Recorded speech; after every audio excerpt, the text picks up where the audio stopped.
اس کے بعد افتتاحی کلمات پیش کرنے کے لیے ناظم مجلس علماء تحریک اسلامی مہاراشٹرا مولانا محمد نصیر اصلاحی صاحب کو میں دعوت دیتا ہوں۔ بسم اللہ الرحمن الرحیم وبہ نستعین والصلاة والسلام علی رسولہ الامین وعلی آلہ واصحابہ اجمعین الی یوم الدین۔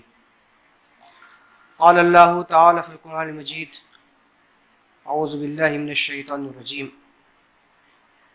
فلولا کان من القرون من قبلکم اولو بقیۃ ینہون عن الفساد فی الارض الا قلیلا ممن انجینا منہم واتبع الذین ظلموا ما اترفوا فیہ وکانوا مجرمین۔ صدق اللہ العظیم۔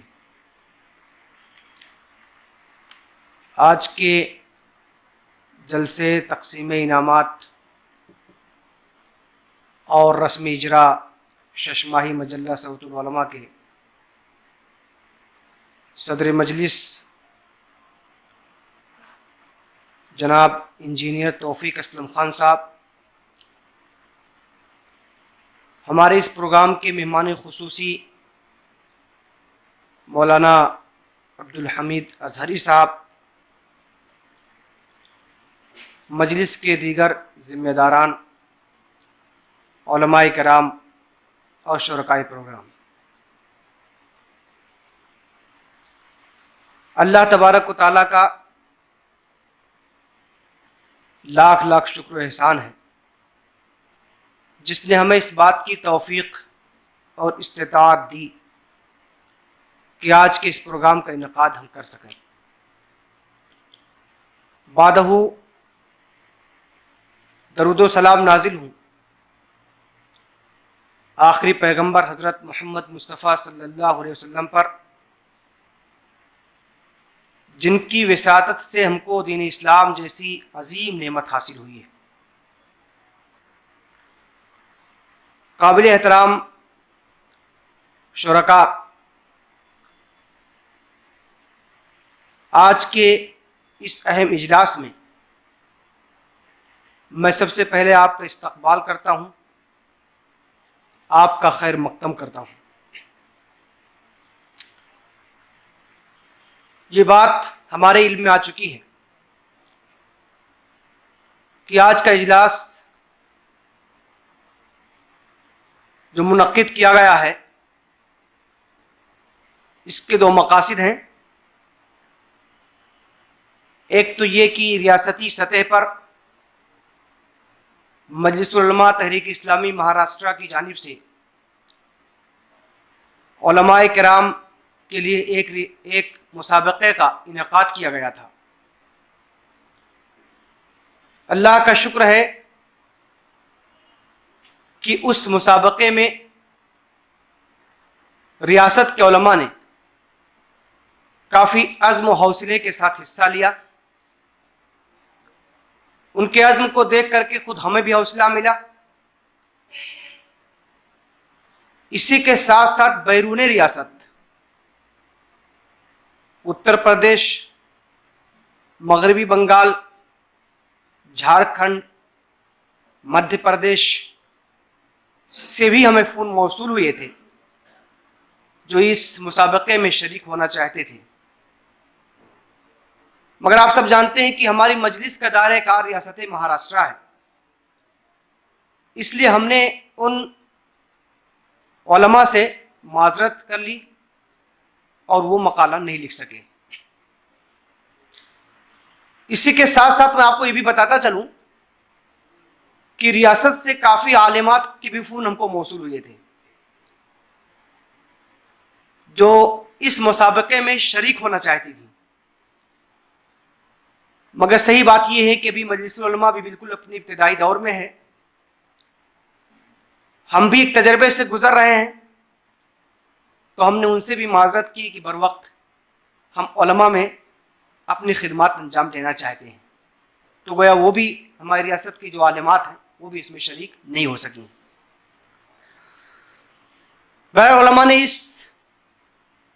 ہمارے اس سرگرمی کو کی کافی تحسین کی ان کے جو فون آئے ان کے اس طرح کے جملے کہ مجلس کا یہ اقدام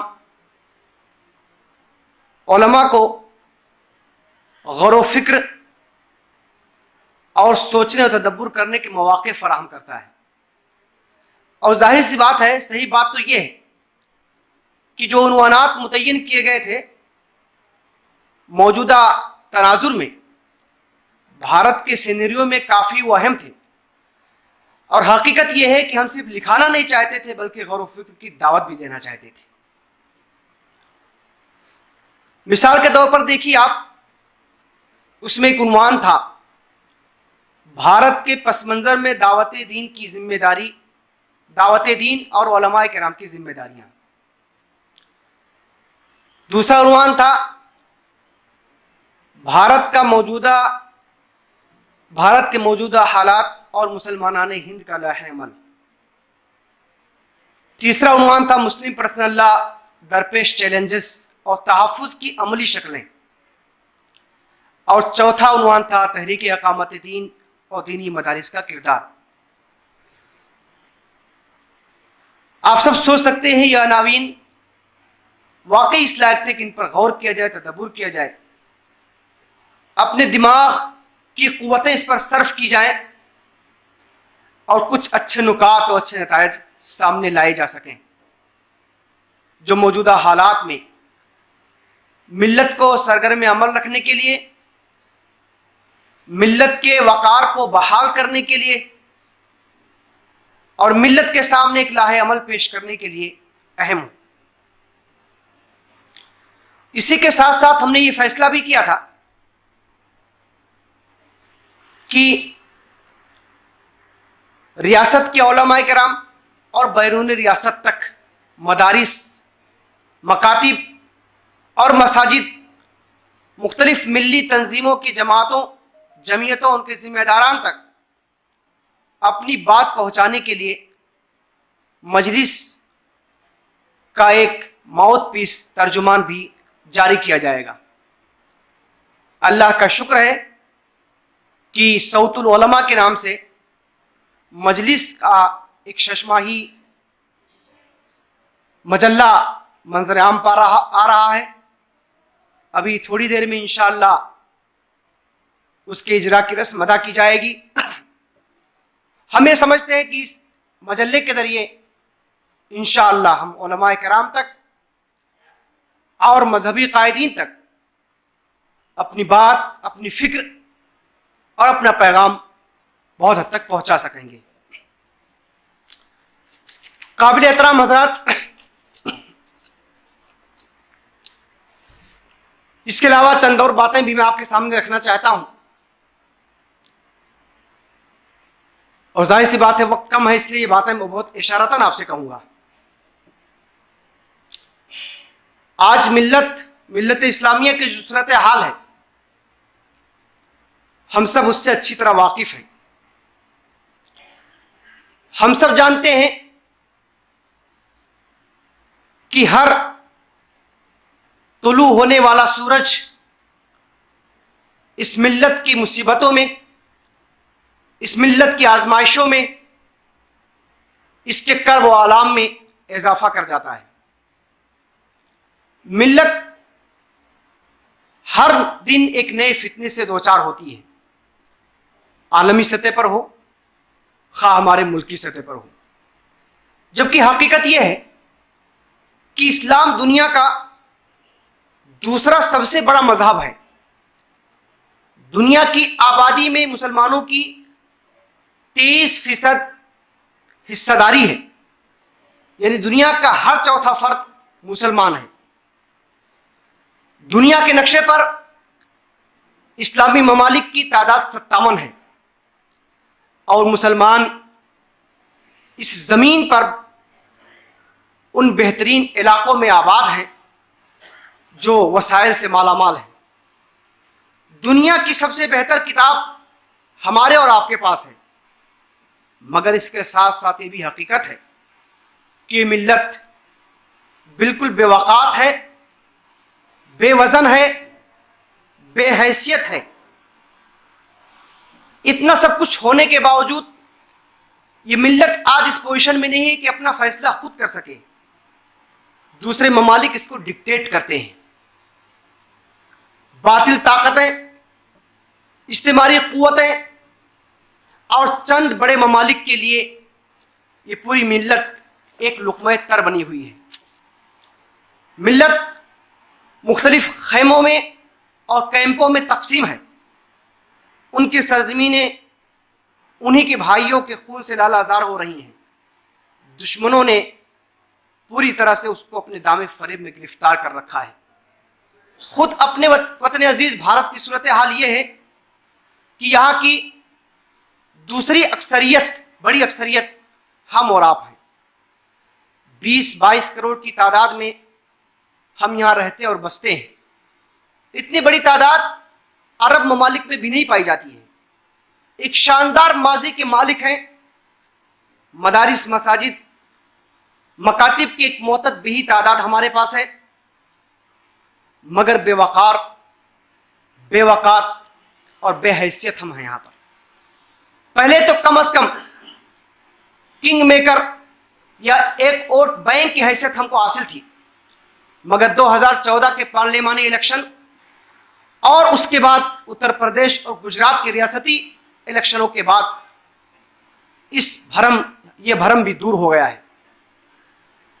آج تو اس ملک میں کوئی سیاسی پارٹی نہیں ہے جو مسلمانوں کا ذکر کرے.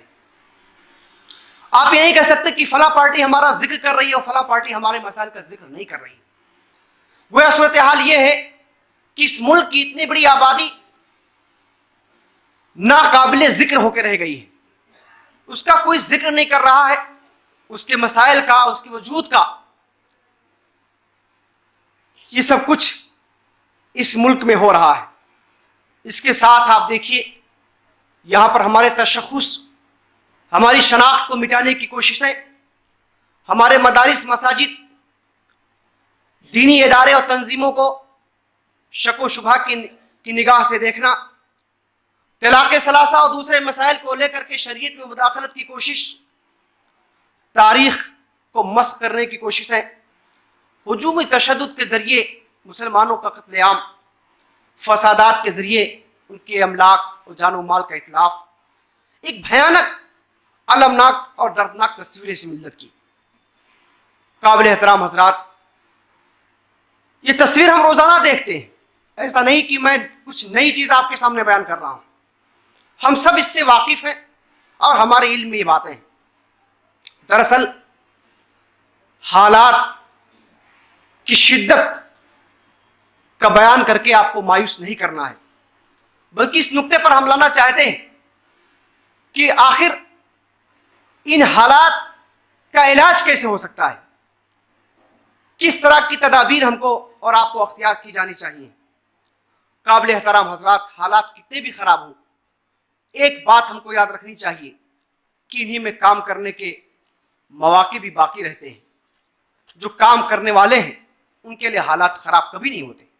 آپ کیا سوچ سکتے ہیں آج کے حالات دور نبوی سے زیادہ خراب ہیں، مکہ سے زیادہ خراب ہیں؟ بالکل ایسا نہیں ہے. یہ وہ حالات ہیں جن میں ہمارے اور آپ کے لیے کام کرنے کے بھرپور مواقع ہیں. حالات انسان اپنی کوششوں سے بناتا ہے.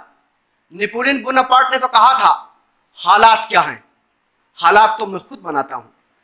کسی شاعر کا مجھے شعر یاد آ رہا ہے کہ ہوا خفا تھی مگر اتنی سنگ دل بھی نہ تھی. ہوا خفا تھی مگر اتنی سنگ دل بھی نہ تھی، ہمیں کو شمع جلانے کا حوصلہ نہ ہوا.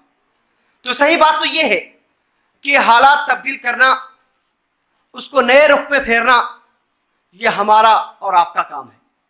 ہمیں اپنے اندر یہ حوصلہ پیدا کرنا ہوگا. قابل احترام حضرات، اس ملک میں ان حالات میں ان افراد کی ذمہ داریاں کافی بڑھ جاتی ہیں جن کو اللہ تبارک و تعالیٰ نے اپنے علم سے نوازا ہے، جن کو ہم وارثین انبیاء، جن کو ہم نائبین انبیاء کہتے ہیں، یعنی علماء کرام جو علم نبوت سے سرفراز کیے گئے ہیں. ان کی ذمہ داریاں دو چند ہو جاتی ہیں. اس ملک میں یہ سمجھیے کہ 20-22 کروڑ جو ہے ایک ہجوم ہے، ایک موب ہے جو فکر و شعور سے خالی ہے۔ صحیح بات یہ ہے کہ علماء کرام کو یہ اہم کام کرنا ہے کہ ملت اسلامیہ کے اندر فکر پیدا کرنی ہے، وہ ہیں کیا، ان کی پوزیشن کیا ہے، اس زمین پہ ان کا مقصد وجود کیا ہے، اور کون سی اہم ذمہ داریاں اس زمین پہ ان کو ادا کرنی ہے، دوسری ملتوں سے کس طرح اور کن بنیادوں پر وہ ممتاز ہیں۔ قرآن مجید نے ان کا مقصد وجود کیا بتایا ہے۔ یہ شعور جب تک پیدا نہیں ہوگا تو یہ بھیڑ کی چال بھی ایسے چلی جاتی رہے گی اور کوئی تبدیلی نہیں آئے گی۔ علماء کرام یہ کام کر سکتے ہیں کہ ملت کے اندر یہ شعور پیدا کریں کہ ملت اپنے مقصد وجود سے واقف ہو جائے، اور واقف ہی نہ ہو بلکہ اس مقصد وجود کو پورا کرنے کے لیے، اس کے حصول کے لیے وہ تن من دھن سے گویا اپنا سفر بھی شروع کر دے۔ مسلمہ تحریک اسلامی اسی بات کے لیے کوشاں ہے کہ ہم اس ریاست میں علماء کرام کو اللہ کے اس دن کی اقامت کے لیے، اللہ کے اس کلمے کی سربلندی کے لیے منظم کر سکیں۔ قابل احترام حضرات، انبیاء کرام کا یہی مقصد رہا ہے۔ انبیاء کرام جو زمین پہ مبعوث کیے گئے، ان کی بعثت کا مقصد یہی رہا ہے۔ قرآن مجید میں ہم کو ملتا ہے، سورہ مائدہ میں، سورہ صف میں، سورہ شورا میں، کہ انبیاء کرام جو زمین پہ آئے اقامت عدل و قسط کے لیے آئے، اقامت دین کے لیے آئے، اظہار دین کے لیے آئے۔ تو گویا علماء کرام کو اس ملت کے شعور کو بیدار کرنا ہے کہ ملت بھی اقامت دین کا کام کر سکے، اعلاء کلمت اللہ کا کام کر سکے، اقامت عدل کا کام کر سکے، اور اظہار دین کے فریضے کو انجام دے سکے۔ ہم اس زمین پر ایک اسلامی معاشرہ، جسے ہم کہہ رہے ہیں قرآنی معاشرہ، برپا کرنا چاہتے ہیں۔ ظاہر سی بات ہے یہ کام علماء کرام کے ذریعے ہو سکتا ہے، قرآن و حدیث کے علم سے واقف ہوتے ہیں۔